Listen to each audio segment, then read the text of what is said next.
In the heart of the Dharak Desert, a place where the sun scorches the earth with merciless heat and sandstorms howl like ancient spirits, there lived a tribe known as the Cherokee. For generations, they had survived in harmony with the desert, guided by the teachings of their ancestors and the protection of a sacred spring known as Aruhan's tear. It was said that the spring was born from the grief of Aruhan, the desert god of wind and flame, who wept when his mortal lover perished in a sandstorm. The Cherokee believed that so long as they honored Aruhan with their rituals and lived with humility, the spring would never dry. But the desert had begun to change. The rains had not come in 3 years. The herds were dying. The roots that once grew beneath the dunes had turned to ash, and the Aruhan's tear, the heart of the tribe, was shrinking. From beyond the Red Ridge dunes, another tribe, the Kael, had come. Nomads driven mad with thirst. They believed the spring belonged to no one and demanded the right to drink from it. The Council of Bones, the Cherokee elders, refused.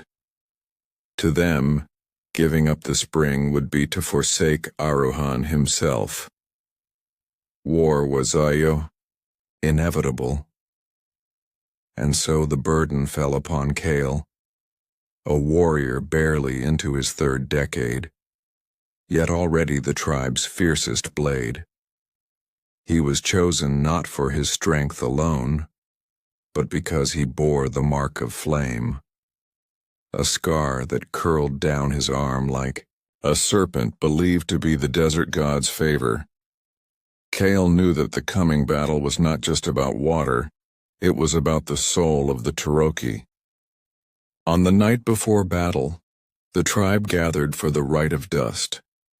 Warriors smeared their bodies with ash from the sacred fire, whispering prayers to Aruhan under a sky that burned with stars. Kael stood alone atop the dune of echoes, gazing out at the endless sand. His mind churned with fear and questions. Could a god's favor stop arrows? Could a myth quench a dying land? His mother Narika, a healer and seer, approached, placing in his hand a vial of water from the spring. "This is not for strength," she said. "It is to remind you why you must survive." The dawn rose blood red. The Kael struck like vultures, fast and without mercy. The dunes became a battlefield. Spears clashed, dust turned to blood. The sacred ground shook with the cries of warriors and the roar of wind. Kael fought with fury. Every strike was a prayer, every step a vow. But then he saw Torhan, the Kael war chief, towering over his kin, wielding a blade etched with bone. They met amid the dying flames of a burning tent. The two locked eyes, and in that moment, Kael saw not a monster, but a man desperate to save his people. Their battle was brutal, metal on bone, fists on flesh. Kael was nearly broken when Torhan drove him into the sand, his blade at Kael's throat.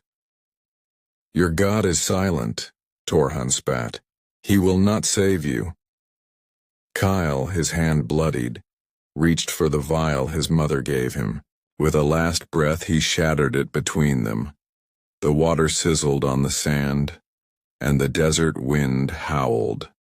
A storm erupted from nowhere, a spiraling vortex of sand and flame. Both warriors were swallowed by it. The tribes fled in terror, believing Aruhan had awoken. When the storm passed, only Kael stood, scarred, broken, but alive. Torhan was gone. The battle had ended not in death, but in fear of divine wrath. Kael returned to the tribe, carrying Torhan's broken blade, not as a trophy but as a symbol of what nearly destroyed them all. the Council of Bones convened. Kael spoke not as a warrior, but as a man who had stood at the edge of death and seen the truth. "We do not own the spring," he said. "We guard it, and it guards us." In time, the Turoki and Kaloon forged a fragile peace, sharing the spring, bound by fear, memory, and a belief that Aruhan had chosen mercy. Kael was named Keeper of the Flame, but he never spoke of what truly happened within the storm. Some say Aruhan spared him. Others say he became part of the god himself. But in the desert, where the wind sings through bones and the stars never blink, the story of Kael the Flame-Bearer lives on.